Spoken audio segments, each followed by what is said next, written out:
What's up, dog? This is Kite Runner Thunder Style.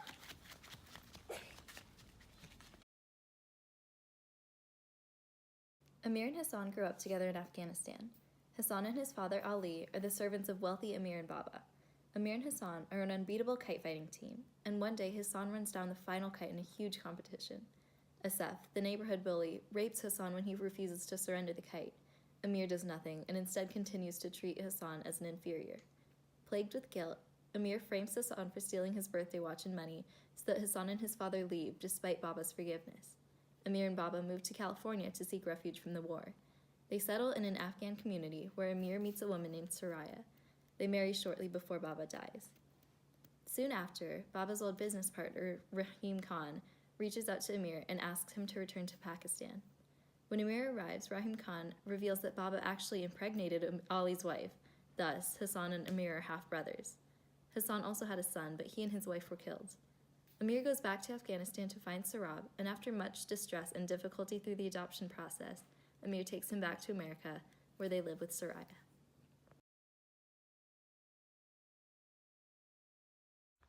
In The Guardian's featured review of The Kite Runner, critic Sarah A. Smith initially summarizes the beginning of the story, where Amir's childhood trauma haunts him even after he's moved to California. Smith mentions the effects of the setting of Kabul and Afghan community in exile, which is derived from Hosseini's experiences, in addition to charm through his characterization. According to the bio on Khalid Hosseini's website, Hosseini did not stay stationary as a child, and instead sought political asylum in the United States, which obviously parallel back to Amir and Baba when they have left Afghanistan during the midst of war. The shared experience of Amir and Hosseini are quite evident throughout the book. In an interview with Courtney Brooks from Radio Free Europe, Hosseini describes the events in duration of the late 70s, in which he says, Kabul was a growing, thriving, cosmopolitan city. Things became very unstable back home. And there was the refugee crisis began. So, the Soviet Union had invaded Kabul by the end of his father's 4-year post at the Afghan embassy. Although he didn't experience the refugee crisis firsthand, he incorporates such situations into the plot, capturing the dark, sullen atmosphere of the Soviet rule in Afghanistan. Hosseini ties current events of that time into the work, effectively enhancing the meaning of the novel. In referencing outside sources, the reader can understand the context of the novel instead of simply interpreting it in an isolated manner. Smith also notes the smell of lamb kebab, the endless glasses of tea, storytelling beneath the pomegranate tree, the kite tournaments of the title, all are simply and powerfully evoked. These descriptions easily parallel Hosseini's first-hand experience. Authors often overlook small descriptions like this. However, Hosseini's use of these details enhances his novel as it gives Kabul a very homey feel. These are the types of things that readers relate to and grasp onto in their readings. Without prior knowledge and the ability to formulate these additions into words, the atmosphere of intimacy at the beginning would be lost and the focus would become harsher and fail to invoke readers' empathy.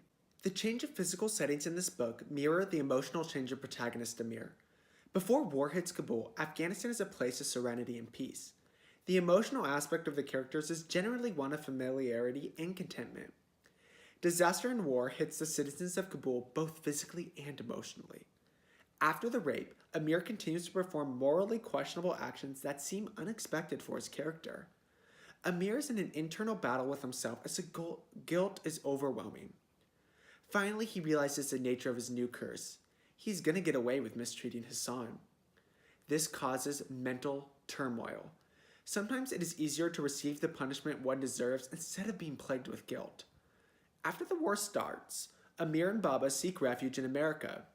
America is commonly seen as a land of opportunity and happiness. Amir takes this opportunity to reset his life and try to move on.